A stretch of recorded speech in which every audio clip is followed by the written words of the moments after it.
desert flats, 114 degrees Fahrenheit.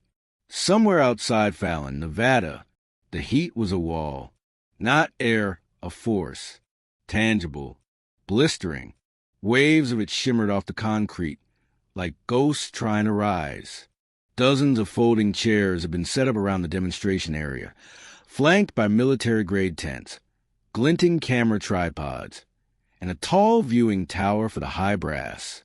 Defense contractors with mirrored sunglasses sipped lukewarm energy drinks under camo tarps. A few pressed record on their phones. A flag snapped in the hot breeze. Then the SEALs made their entrance. They rolled in with full pomp, tan Humvees kicking dust, and ACUs drenched in swagger. Laughter, chest slaps, a confident strut that didn't belong to anyone but the elite. At the center of their entourage, gliding like a beast on wheels, came Phantom 7, their prize.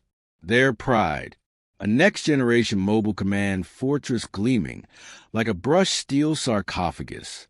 Matte coating, AI-driven sensor dampeners, retractable armor, and what the briefing had called dynamic camouflage, meaning supposedly it could blend into its environment in real time. And it was invincible. Or, so they said.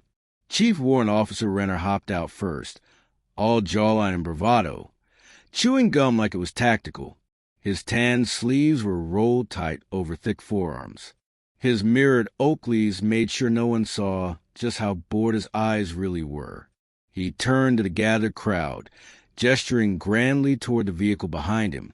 Ladies, gentlemen, and civilian nerds who probably don't get out much, you're looking at the most untouchable piece of mobile defense tech the world's ever laid eyes on. Laughter from the crowd. Cameras clicked. A few of the SEALs mock saluted their own ride. Radar? Won't catch it. Sonar? Won't ping. Satellite trace? Forget it. And bullets. Renner walked right up to it and rapped his knuckles on the outer hull. Might as well be throwing spitballs at God. More laughter. Applause from one of the contractors. Someone near the back muttered, "Bet it can't handle a rusty screwdriver." It got drowned out. Renner pulled out a chrome tablet and tapped a few buttons. The screen behind him, hastily assembled on a rolling stand, flickered to life. A high-res visual of Phantom 7 rendered and rotated in 3D. This baby is layered with multi-directional adaptive armor, dynamic threat prediction mapping, and a stealth signature, so low we had to double-check it didn't qualify as a ghost. Another ripple of laughter. And then, "In fact," Renner said, looking directly at the group of contractors and support personnel, "we're so confident in Phantom's imperviousness that we're making this interesting." He turned back to the vehicle and slapped its frame. "We'll give anyone here one shot. Just one. You hit her sensors. You win a bottle of Blanton's and bragging rights for life. Hell, I'll throw in a steak dinner." Pause. "Of course, you'll all miss." He flashed a grin. "No offense. You weren't born SEALs." Silence. No one moved.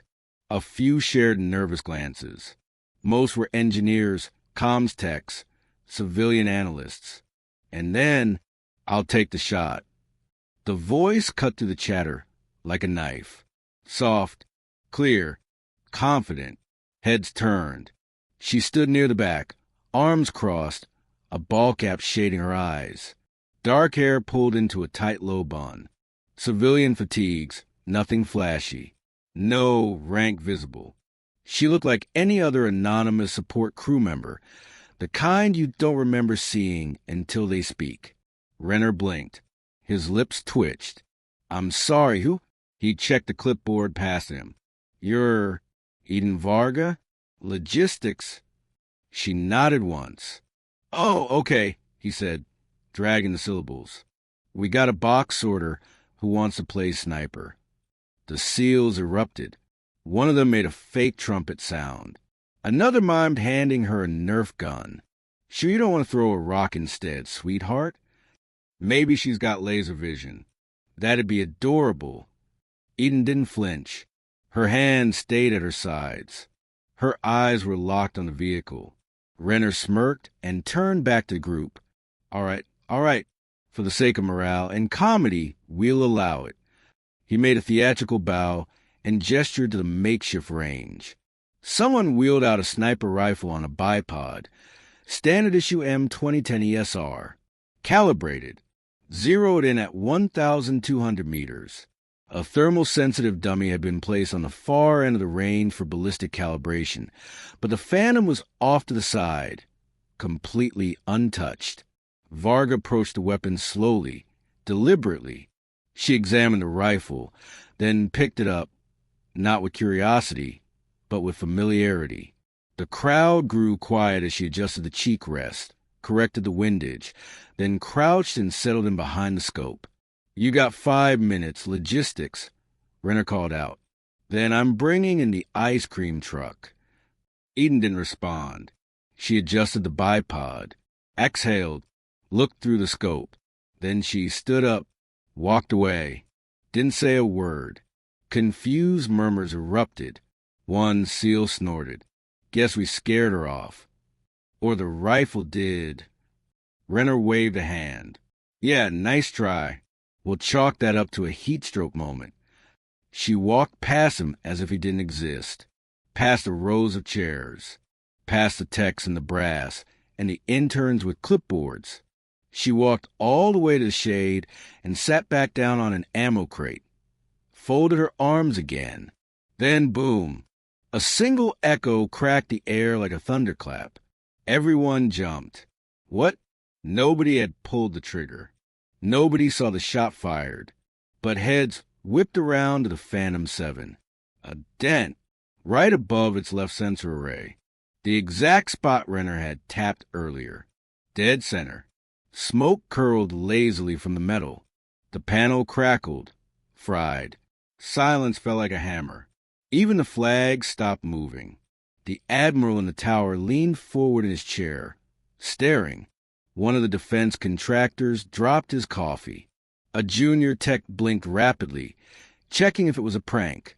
Renner stared at the dent, then back at Eden. She hadn't moved. She hadn't touched the rifle.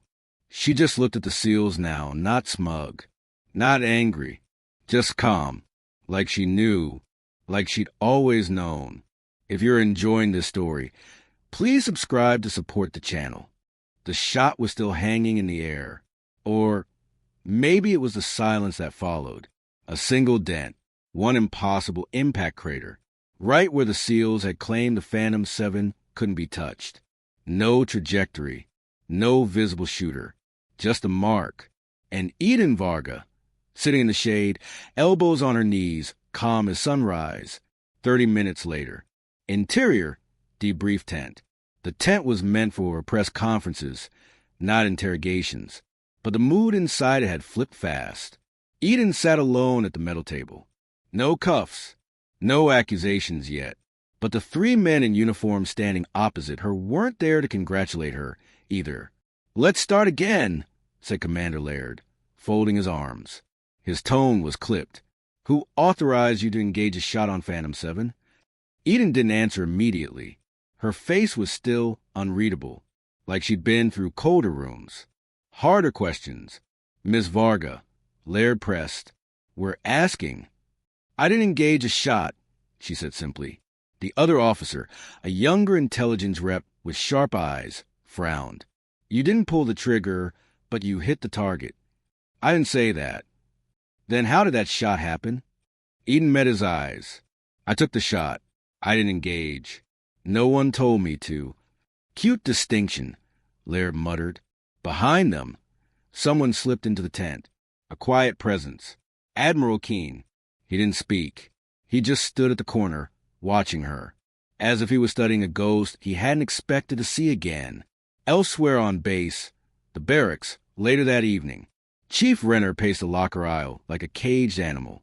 His team was unusually quiet. This is bullshit, he said, yanking open a locker and slamming it shut. She didn't even touch the goddamn rifle. We all saw the dent, though, said Myers, the team second in command. You heard it. Clean hit. Yeah? Where's the casing? Where's the firing report? She Houdini'd that shit. What if it was pre-staged? One of the others asked. What if she planted the damage before the tests? Doesn't add up, Myers said. The system ran a diagnostic 20 minutes before the demo. No prior hits. Silence again. Then, who the hell is she? That was the real question. It wasn't just about ego anymore. It wasn't about being shown up. It was about not knowing.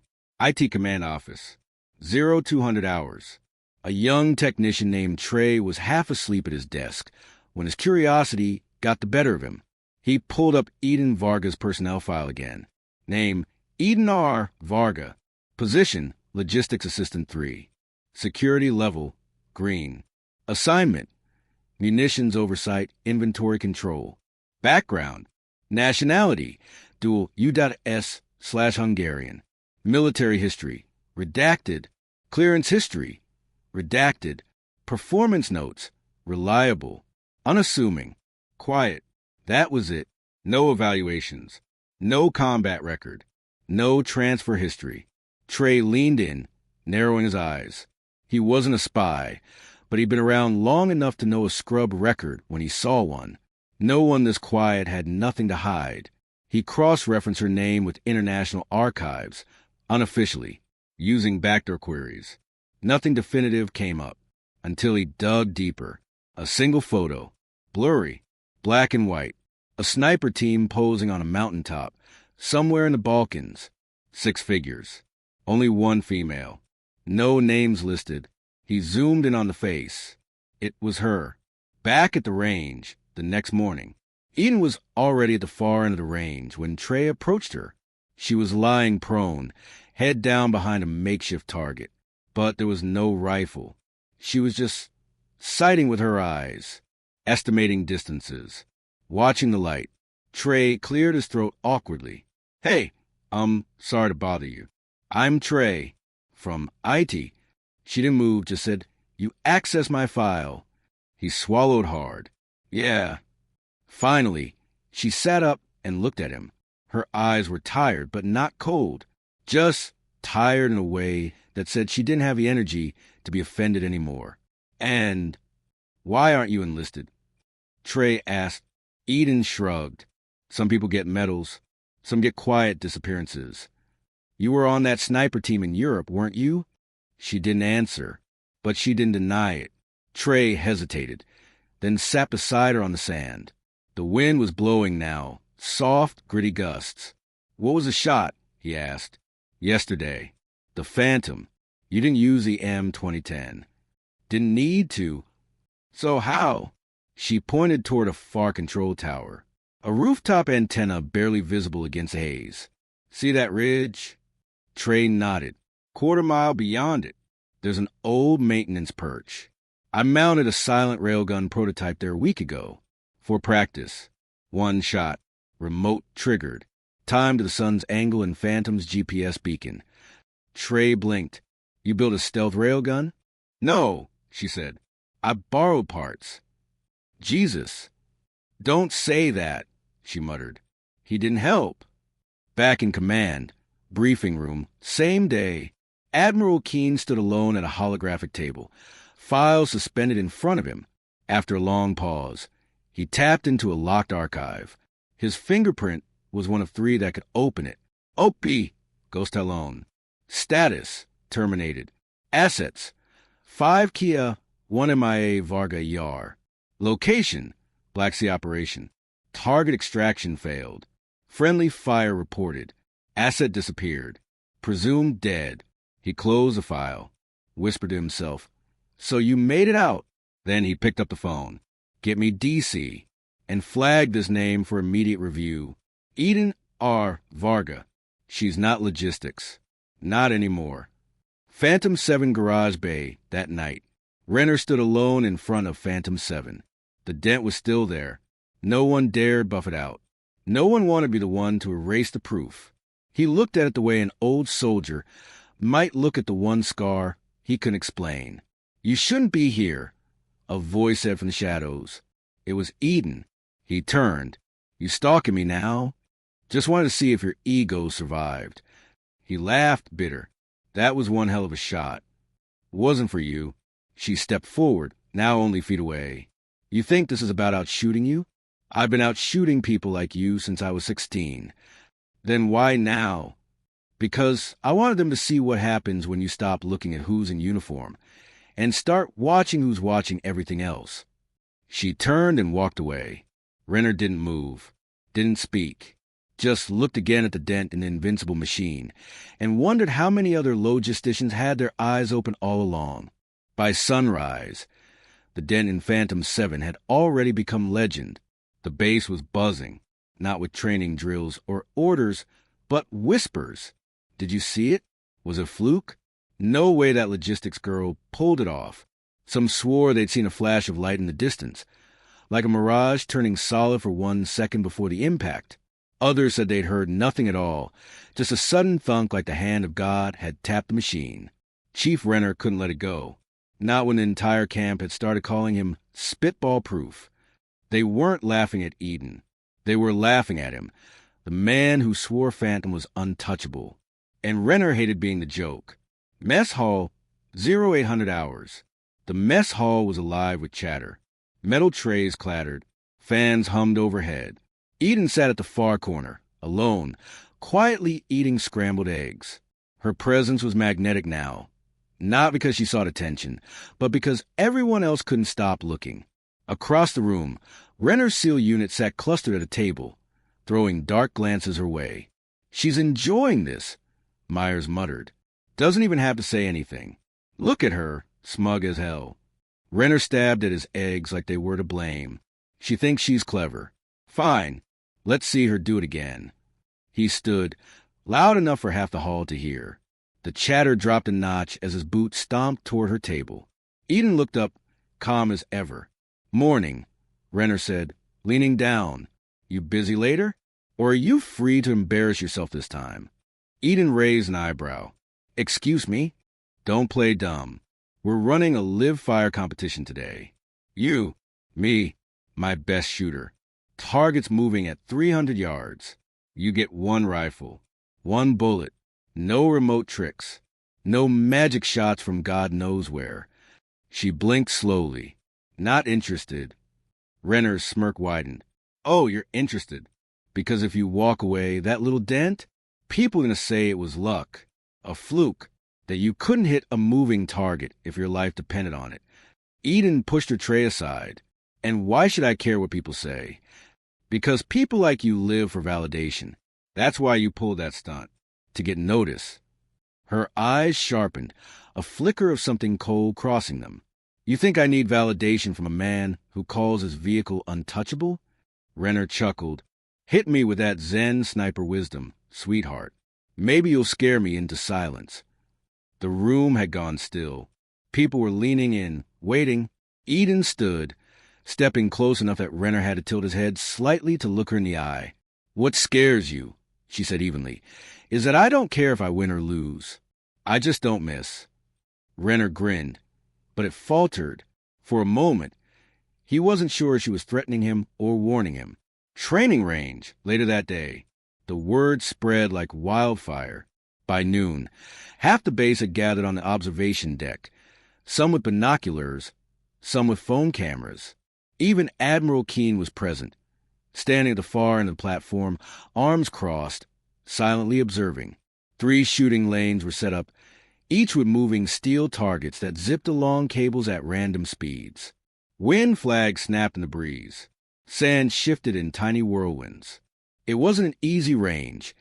Even veteran SEAL marksmen often needed multiple shots to nail all 3 targets. Renner's top sniper, Petty Officer Kane, was already lying prone at Lane 1, calibrating his M110 semi-automatic rifle. He looked every bit the part, tall, buzz-cut, a shark's grin. Renner gestured at Eden, who stood by the rifles lined up for the event. Pick your weapon, logistics. She glanced at them. Bolt action, semi-autos, even a Barrett .50 cal. She ignored them all and picked up a plain M40A5, older but sturdy. She checked the sights, adjusted the stock slightly, then set it on Lane 3. Kane laughed when he saw her choice. Cute. You wanted to go easy on you. Eden looked at him. You'll need to. Round 1. Kane fired first. Smooth. Fast. His first shot rang and hit a steel target clean in the chest as it zipped past. Cheers from the SEAL team. He grinned and quickly dropped 2 more targets in under 10 seconds. Renner clapped him on the back. That's how it's done.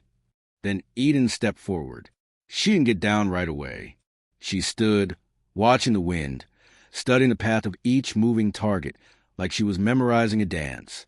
Finally, she lay prone, cheek to the stock. She didn't fire. 5 seconds. 10. 15. Renner smirked. Need me to start the clock again? Then crack. The first target fell, dead center. She didn't move. Didn't blink. A second crack. The next target dropped before it even cleared the midpoint of the lane. The third was moving faster. She exhaled once. Waited. Crack. 3 for 3. Silence for a moment. Then murmurs. Someone muttered. She's not even breathing hard. Round 2. The wager. Renner's jaw tightened. All right, fine. Let's make it interesting. Long range, half-mile, moving drones. Still think you're invincible, Varga? Eden reloaded without looking at him. Do you? A series of small quadcopter drones were released into the sky, weaving erratically. Kane stepped up, ready.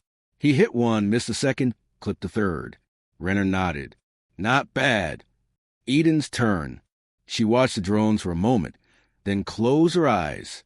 For 3 seconds, she just listened to the wind, the hum of the rotors, the faint whistle of air across the range. She opened her eyes. 1 shot. The first drone exploded in sparks. The second and third followed in single, precise shots. No hesitation. The crowd erupted, a mix of disbelief and cheers. Renner's face went pale. No way. No way in hell. Aftermath. Eden packed up the M40A5 and stood. We done. Renner stared at her. For the first time, he looked less angry and more unsettled. What are you? He asked, almost under his breath. She tilted her head. The person you didn't see coming. Admiral Keene finally spoke, his voice cutting through the crowd. Enough games. Varga with me. Eden looked at him, her face unreadable, then followed without a word. The SEALs were silent as she left.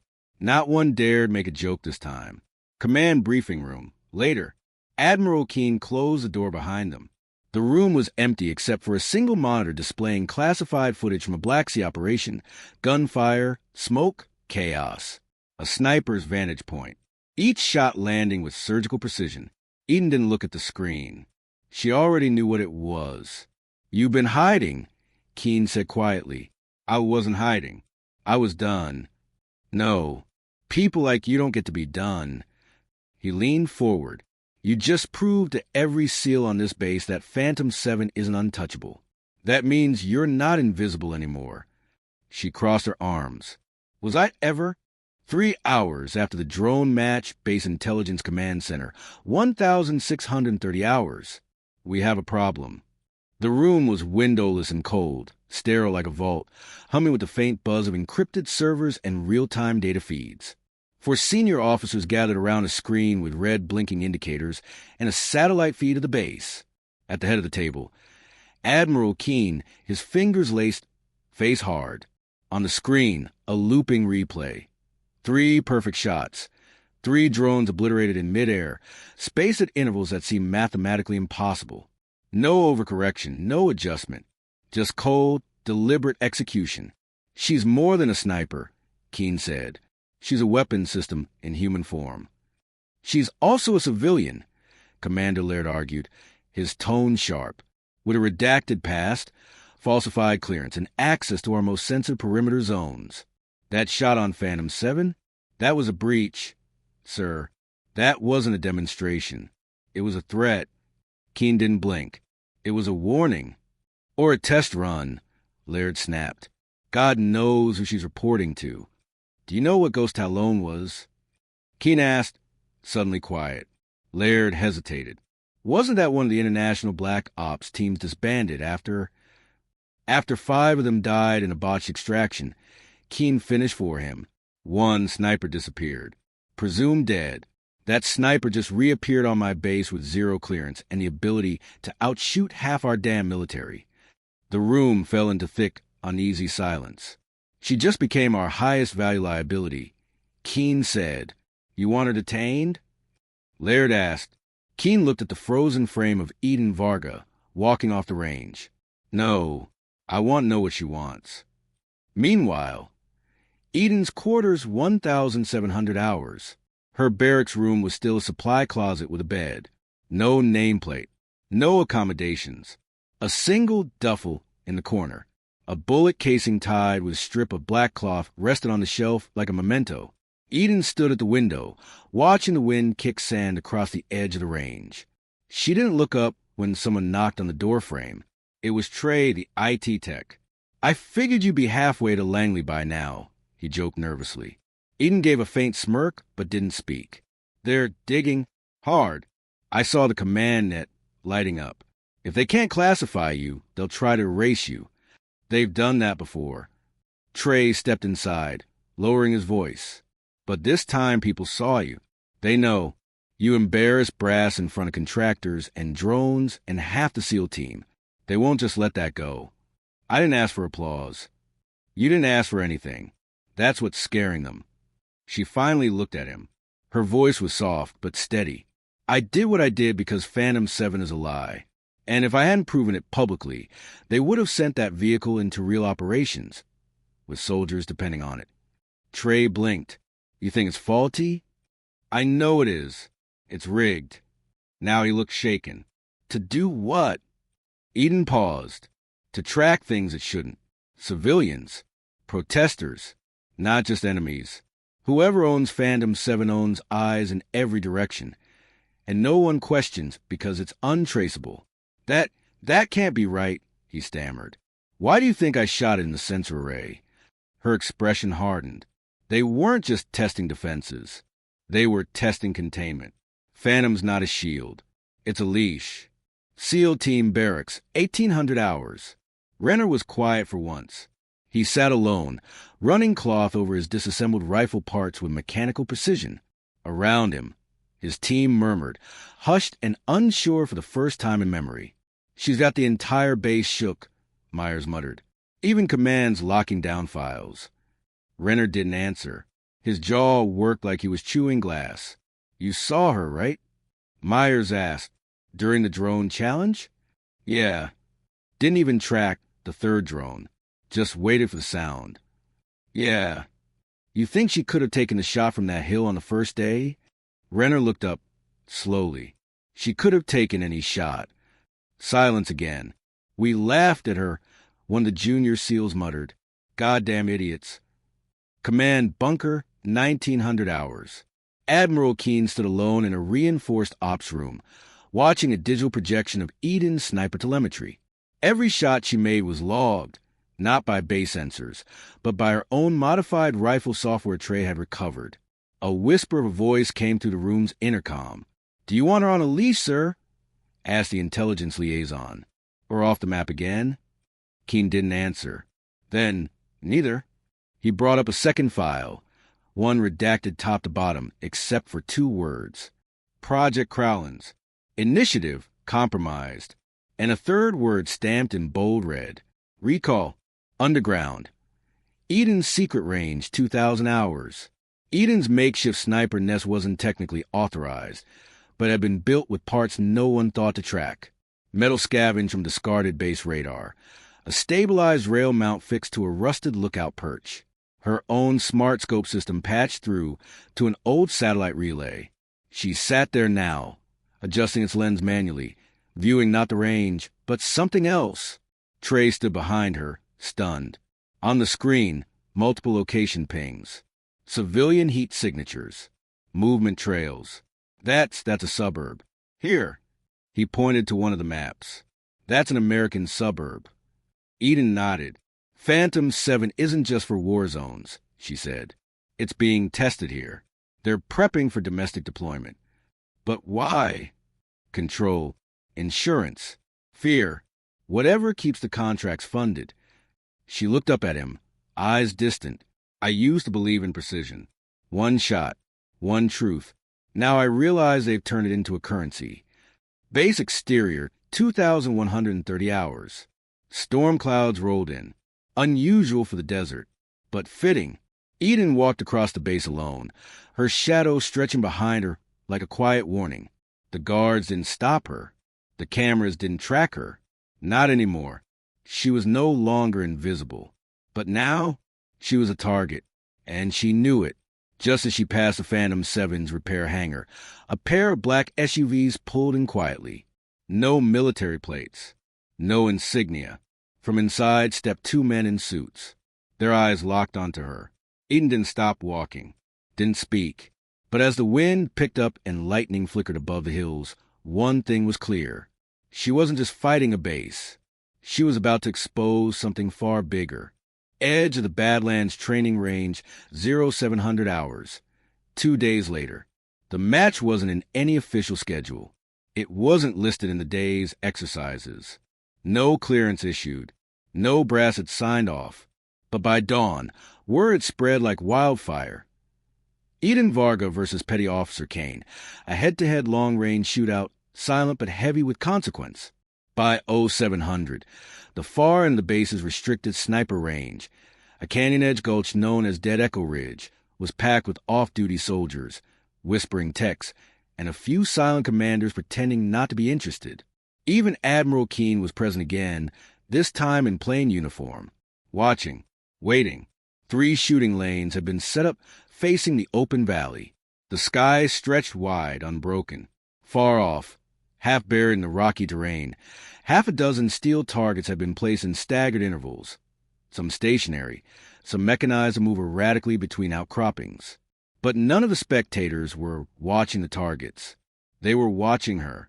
Eden stood alone on the third lane, adjusting the scope on the same rifle she'd used before, the old M40A5. Her posture wasn't dramatic, no flashy moves, no showmanship. She just worked like a machine. Calm, focused. Across from her, Kane was putting on performance, flexing, cracking his neck, adjusting his gloves like he was about to step into a UFC ring. "Gotta admit," he called out, voice carrying across the range, "you've got ice in your veins, Varga. But this ain't a parlor trick. No remote charges. No god sniping. Just a rifle and your nerve." Eden didn't respond. "You gonna give me a smile at least?" Kane added, "Something to remember when I win?" Still silence. Myers leaned toward Renner on the sidelines. Why is she not trash-talking back? Renner, eyes locked on Eden, said nothing. Not out of respect. Not yet. Out of uncertainty. 0710 hours. Kane took the first round. The timer beeped, and within seconds he was prone, adjusting quickly, breathing steady. He nailed the first target, 500 meters, clean. Then a second, missed the third by inches. Corrected, hit the fourth. The fifth and sixth targets were further, semi-hidden behind stone. He clipped one and missed the final completely. 4 out of 6, the range officer confirmed. Time, 0:47 seconds. Murmurs of approval. Decent shooting. Then all eyes turned to Eden. She knelt, checked the wind, didn't lie down. Instead, she stood, adjusted her sling and, to everyone's shock, fired from a standing position. Crack. 1. Crack. 2. 3. 4. 5. 6. Every single target dropped. Not a single miss. Standing. Calm. Silence fell like a curtain. The range officer's voice cracked slightly. 6 out of 6. Time, 0:42 seconds. Someone whispered, "No F asterisk asterisk asterisk ing way." Renner's challenge, 0730 hours. Renner pushed through the crowd. His jaw was clenched so tightly it looked painful. "I want a new match." Gasps. Even Kane turned. "Sir," the range officer began. "She's not military. She's not cleared. She shouldn't be on the range." Eden slung the rifle over her shoulder and turned to him. "This isn't about clearance." Renner glared. "Then what is it about?" "Exposure," she said. "Your SEAL team claimed Phantom 7 couldn't be hit. You were wrong. You challenged me, mocked me, and I proved otherwise. Twice. Now you're angry because I didn't do it your way. He stepped forward. You embarrassed my unit.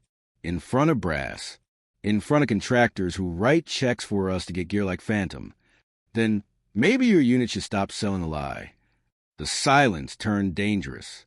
Final match, Renner said, his voice sharp. You and me. One shot. One target. 1,800 meters. Open wind. Real ammo. Real stakes. Stakes. Eden asked. Loser leaves his base. The crowd stiffened. Even Admiral Keene turned fully now. Eden didn't blink. Accepted. The one-shot matched 0800 hours. The crew reset the range. One single target, 1.1 miles away. A 3-inch wide steel disc, swaying slightly in the desert wind. No electronics. No tracking. No second tries. Renner was already lying prone, hand steady, face unreadable. The rifle in front of him was custom-built, chrome bolt action, carbon barrel. A prize of a weapon. He adjusted, waited, fired. The shot cracked through the canyon, like a whip. Ping. It hit, barely. The disc spun violently, grazing the edge. Audible, yes, but not dead center. Then Eden walked to her lane. She didn't lie down. She knelt again. The M40 was already prepped. She closed her eyes. The wind howled. She opened them. Calm. Crack. The disc exploded. A perfect, center-punched impact. A hole clean through the steel. No wobble. Just shattering accuracy. The air itself seemed to stop moving. Aftermath 0815 hours. Renner didn't speak. He sat up slowly, not out of shame, but out of something else. Something heavier. Myers stepped toward him. We got beat. Renner looked across the field. Eden was already packing her gear again. He exhaled, nodded once. Yeah, we did. She walked past them, toward the edge of the crowd, where Admiral Keene now stood alone. Keene and Eden private conversation. You just silenced the most arrogant unit in the Navy, he said. That wasn't my goal, she replied. What was? To make them listen. He studied her. And do you think they did? Maybe not today. But now they know someone's watching. You're not going back into Black Ops, Keene said, half statement, half question. No, but you know what Phantom is, what it's really for. You know it's going to be deployed. Eden didn't answer. Keene stepped closer, voice low. Then what's your next move? She looked toward the horizon. They say the truth has no range, but that's not true. It just needs the right scope. She walked away. Later that night, inside the hangar, Phantom 7 sat quiet, battle-dented, its sensor replaced but not erased. And beside it, marked in fresh paint by an unknown hand, a single phrase appeared on the left panel. White, clean strokes. Almost poetic. Even ghosts can bleed. 24 hours after the match, Base Intelligence Command 0600 hours. The room was dark, save for the cold glow of satellite monitors and oversized digital map in the center, codenamed Gridfall. The atmosphere was different now. Gone was the tension of humiliation. In its place, containment. Admiral Keene stood in front of the map, his hands behind his back, eyes locked on a blinking red marker labeled Eden Varga, unclassified/unrestricted movement. Beside him, a black-suited civilian leaned over the table. He wore no insignia, no badge, but his voice held rank that surpassed everyone else. The demonstration was one thing, the man said, but the message, even ghosts can bleed, that was targeted, intentional, public, and now she's a symbol. You've let her become something dangerous. Keene didn't move. She's not a threat to us. She's a threat to control, to optics. She showed your most expensive piece of tech can be dismantled with a rifle and conviction. What happens when she leaves this base and talks? Keene looked at the map again. She hasn't talked yet. That's what this visit is about. The man slid over a black folder, stamped on the front. Extraction order, Eden R. Varga. Status, non-lethal detainment. Immediate relocation. Shadow level authorization. You either deliver her, or we do. Trey's quarters 0700 hours. Trey's computer was running hot. The logs from Phantom 7 satellite uplink showed something no one had expected. Dozens of civilian targets. All tagged. Names. Phone numbers. Locations across multiple U.S. cities. None of them military. None on watch lists. He wiped sweat from his forehead and clicked Trace Source. Location, base level node. Clearance level, black. Logged operator, unknown. A second window blinked. Warning, unauthorized access detected. Terminating feed. The screen went black. Someone was watching him. Then came the knock. Eden. She stepped inside, shutting the door quietly behind her. They're coming for me, aren't they? Trey didn't have to answer. You were right, he whispered. It's more than just faulty tech. It's surveillance tech being weaponized. Phantom's not just about battlefield superiority.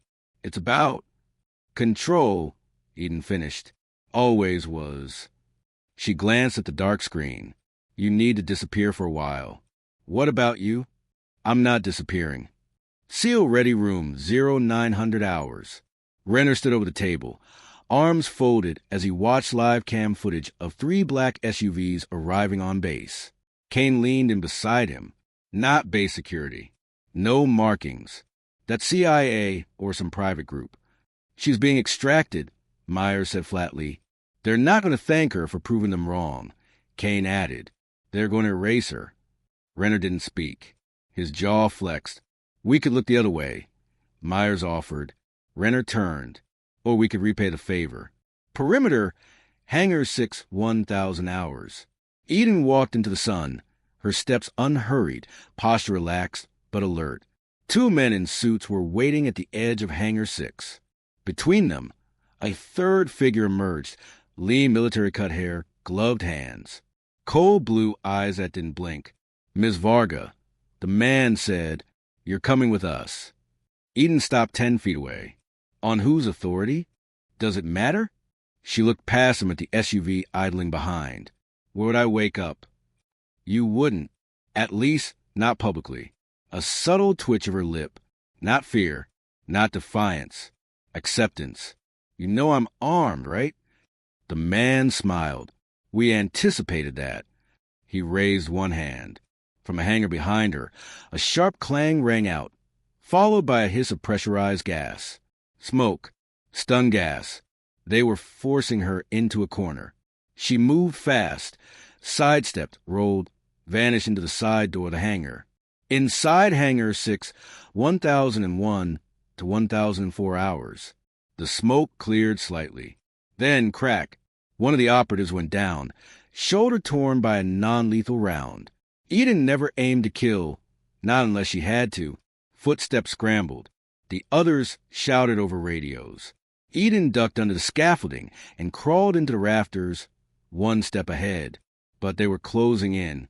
Then, Varga, get down. Chief Renner. He stood in the upper walkway with Myers, rifles raised, but not aimed at her, at the men in black.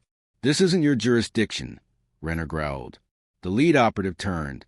You don't have clearance to interfere. I don't need clearance to know you're not SEAL or Federal. You're ghosts. Same kind of ghost she used to run with. Only difference is she has a conscience. The man stepped forward. You're making a mistake, Chief. Maybe, but this time I'll know who I'm aiming at. A tense beat. Then the operatives backed off, retreated, gone. Command deck 1,100 hours. Alarms were going off. Not blaring, but quiet, internal alerts. Keen watched from the Situation Room. Fists clenched. A junior officer stepped in. Sir, the civilian team aborted. Varga is still on base. Keen stared at the screen, then turned it off. Let her stay. Sir, if she wanted to disappear, she would have already. She wants to be seen. That's more dangerous. Private quarters. That evening, Eden sat with a binder Trey had recovered for her. Inside, the names of the civilians Phantom had tagged. Dozens of them. Teachers, activists, veterans, journalists, a few senators. All watched, all marked. She stared at the names, her fingers tight on the pages. Trey entered quietly. The list's longer than that. I traced the relay again. It wasn't just Phantom. There are other systems, other prototypes. Phantom was just the proof of concept. Then we need to break the proof. She looked up. Tomorrow, I'm taking Phantom offline. Permanently. Surveillance room feed, 2,300 hours. In the shadows of the base, someone watched Eden through a grainy live feed. She was pacing her room, assembling something. The feed zoomed. Blueprints. Schematics. A customized rifle. Voice on the comms whispered, "She's building something new." "No," came reply. "She's building something final." Dead Echo Ridge 0500 hours. Day of the operation. The air was colder than usual. A strange stillness blanketed the ridge as dawn struggled to break through storm-gray clouds. There were no drills scheduled, no exercises. Yet Eden Vargas stood at the far edge of the sniper range, hands resting on a case longer than her torso. It wasn't her usual rifle. She unlatched the case.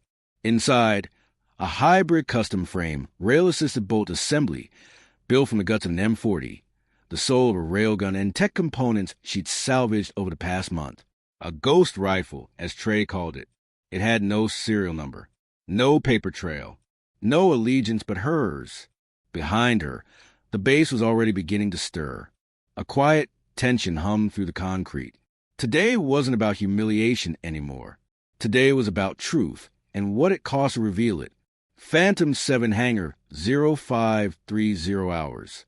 Phantom 7 had been relocated to a more secure hangar following the previous incident. But today, it was rolled out again under the veil of early morning. Renner, now fully reinstated in charge of the unit, stood beside it with a knot forming deep in his chest. He watched the crew prepare for the next stage of testing, an uplink connection to a classified military satellite. Officially, it was to enhance operational performance. Unofficially, it would give whoever controlled the system access to global civilian tracking grids. Not just tags, full data fingerprints, movement history, behavioral predictions. It wasn't a weapon anymore. It was a net. "You knew this day was coming," said a voice behind him. Renner turned. "Admiral Keene." "Did I?" Renner muttered. "Because I thought we were soldiers, not spies." Keene's tone was cool. "We don't decide how tools are used, only how effective they are. And what if someone decides Eden Varga is a tool too dangerous to keep alive?" Keene didn't answer. Didn't have to. Comms hub, Trey's lab, 0600 hours. Trey's heart pounded as he watched Eden's customized scope feed through his monitor. She'd patched into a nearby observation tower and synced her rifle with an array of jerry-rig sensors he'd helped her build. "I still think this is suicide," he whispered into the mic. "It's not suicide," Eden's voice crackled back. "It's surgery. You're going to shoot a satellite relay in mid-transfer. That's like trying to hit a moving bullet with another bullet. And if you miss, I won't. Eden, if you take down Phantom's uplink before it activates, that's treason. If I wait, it becomes genocide. One algorithm at a time." Trey stared at the feed. The satellite relay would align over Phantom's comms uplink in 7 minutes. This was their only window. Eden's sniper nest, Dead Echo Ridge 0615 hours. She lay prone now, rifle set, wind calibrated, target locked. She'd already calculated for curvature, refraction, and orbital lag. Her scope was dialed to the stars. Phantom 7 stood 1 mile away, its sensor dish aimed skyward, awaiting the final synchronization beam from the classified satellite system known only as Echolum. The entire base was unaware, except for her, except for them. Base command 0617 hours. Red lights blinked on the command center display. Officers moved with precision as a voice announced, "Echolum alignment in T-minus 90 seconds. Phantom 7 receiving beacon pulse. Begin tracking calibration." Keene stood at the center console. Every screen around him showed Phantom systems coming online. The uplink laser, though invisible to human eye, was already active, piercing the sky like a tether to an unseen god. One of the operators raised an eyebrow. Sir, we're receiving some unexpected interference in the sensor relay. From where? Keen asked, his voice tight. Dead Echo Ridge. Unknown signal bounce. Could be a drone. Wait, no, it's not airborne. The operator turned pale. It's ground-based. We're being targeted. Dead Echo Ridge 0618 hours. Eden exhaled. Her cheek pressed to the stock. The scope overlay tracked a faint shimmer, the glint of the uplink dish, vibrating slightly from the energy beam tethered to satellite. She had exactly 1.2 seconds to fire within the synchronization burst window before encrypted. The wind dropped. Silence. Now, she whispered. Crack. The shot was beautiful. It screamed through the air, nearly invisible to radar, adjusted mid-flight by the ionized trajectory built into the rail-assisted barrel. A second later, boom, the uplink dish exploded. Fire and sparks shot into the sky. Phantom 7 systems went into immediate lockdown. The satellite link severed before the relay could fully sync. And then, blackout. Across the entire base, screens flickered and died. Power dimmed. The relay failed. And the uplink that could have turned Phantom 7 into a global surveillance titan was gone. Base panicked 0620 hours. Alarms erupted. Sirens wailed. Officers scrambled to terminals that no longer responded. Satellite connection loss. Unknown projectile intercepted uplink. Get a drone in the sky now. Where the hell did that shot come from? Keen stood at the console, unmoving. Then, slowly, he reached for a comms mic and said, quietly, let her go. Sniper Nest 0622 hours. Trey's voice cracked through Eden's earpiece. You did it. Oh my God. You did it. The sync never completed. She didn't answer. She was already packing the rifle. Slow. Methodical. She wasn't in a rush. She knew there would be no arrest. Not now. Not when the truth had just detonated over everyone's heads. Base exterior 0700 hours. Eden walked to the edge of the perimeter fence. Her duffel over her shoulder. Dust trailing behind her. Renner stood by the gate. Alone. No weapon. No badge. Just him. Where are you headed? He asked. Does it matter? You shut down their toy. You know they'll just build another. She nodded. Then I'll keep shooting. Renner held out something. A worn patch from her old unit. Ghost Talon. You were right, he said. We stopped seeing people. Started chasing ghosts. She took the patch and held his gaze. Then start seeing again. She walked past him. Out through the gate. Into the haze of morning. Admiral Keen's office 0800 hours. He stared at a final report. Phantom 7 terminated. Echolome link failure. Classified breach. Status of Varga. Eden unknown. He smiled, faint, almost imperceptible. Not bad for someone who was just the assistant. Global satellite feed unknown time. Somewhere, deep in a private server, a new blip emerged. Not Phantom. Something different. A single bullet hole burned into the schematic of a satellite, and 3 words etched in metadata. One shot was enough. Off-grid safe house. Northern Cascades, 6 weeks later. Snow dusted the mountain peaks like powdered ash. The trees here breathed silence. No hum of engines. No pings of signal towers. Just a whisper of pine and the crunch of boots through frozen dirt. A small cabin sat tucked beneath a slope, weathered but solid. No visible security. No number on the mailbox. Just a clean perimeter, a well-placed firewood stack, and the smell of black coffee from a stovetop pot inside. Eden Varga moved like part of the landscape. She lit the stove without turning on a light, set her rifle, a different one now, against the wall, and stirred the coffee absently. She didn't check the door. She already knew someone was coming. Classified debrief. D.C. Pentagon Annex, 1 week prior. Admiral Keen sat in front of a round table of men and women he didn't recognize. No uniforms. No names. Just polished shoes, tablets, and unreadable faces. She exposed a weaponized surveillance grid before it could be fielded. He said evenly. She destroyed millions in tech. One of them countered. She stopped the weaponization of our own population. Another leaned forward. She went rogue. She went righteous. Keen snapped. There's a difference. Silence. Then another voice, cooler than the rest. So, what do you propose we do with her? Keen paused. Let her live. That's not protocol. Then change the protocol. The meeting ended without a resolution. But when Keen left, he was smiling. The cabin, present. By the time Eden finished her coffee, she heard the crunch of approaching steps outside. One set. Light. Determined. She opened the door before the knock came. A young woman stood there, maybe 20, military posture, civilian clothes, eyes like flint, pale with travel. You're Varga, she said. Eden looked her over. And you are Cadet Marion Kess. I found you. Not a prize. Didn't come for a trophy. Eden stepped aside. Kess entered without hesitation. You read about Phantom? Eden asked. Kess nodded. Saw the blackout across half the surveillance net.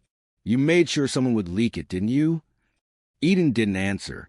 Kess dropped her bag. I want to learn. Why? Because I don't want to serve systems. I want to serve truth. I want to hit what needs to be hit. Eden sat on the floor and motioned toward a nearby drawer. Start with cleaning the bolt assembly. You don't get to shoot until you understand how it feels. Kess dropped to her knees and got to work. They didn't speak much after that. They didn't need to. SEAL base, weapons lab, same day. Renner stared at the hollow space in the hangar where Phantom 7 used to be. All that remained was a scorch-marked slab of reinforced concrete and a forgotten plaque. Next to him, Kane lit a cigarette and blew a slow stream of smoke. Ghosts don't bleed, huh? Kane muttered. Renner didn't laugh. Instead, he opened a notebook.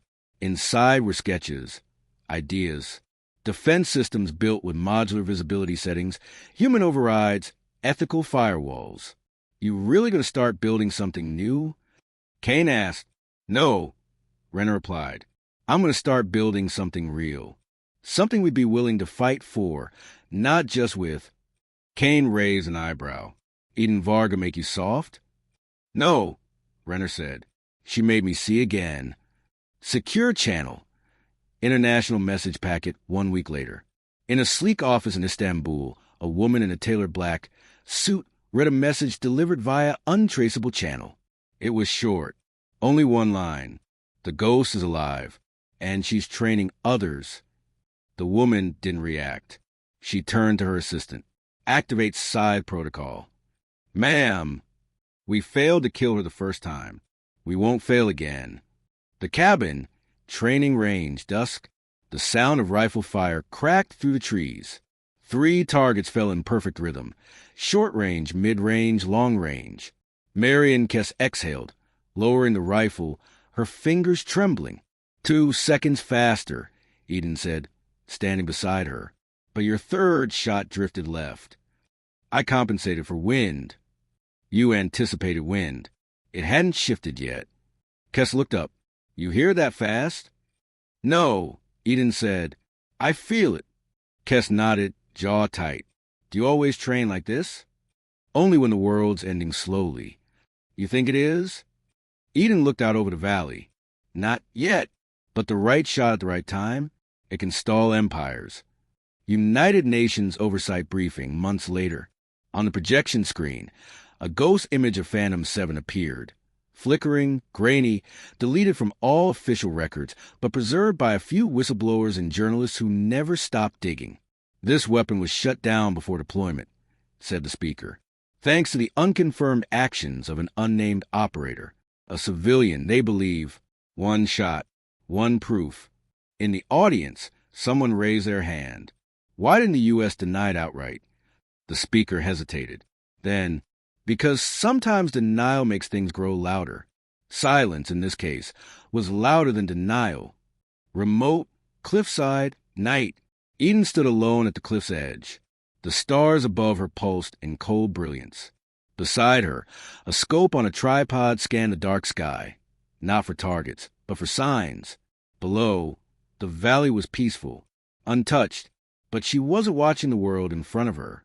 She was watching the patterns. What are you waiting for? Kess asked from behind. For them to make a mistake, Eden said. You think they will? They always do. Eventually, they forget the sniper's still watching. Kess stepped beside her. Will we fire again? Eden didn't answer. She didn't have to. Because in a world where satellites blinked and truth was camouflaged by protocol, one fact remained. The shot that silenced Phantom 7 wasn't about metal or data. It was about reminding power that somewhere, someone is always watching, always waiting. And sometimes, just sometimes, that someone pulls the trigger. If you like this story, please subscribe to support this channel.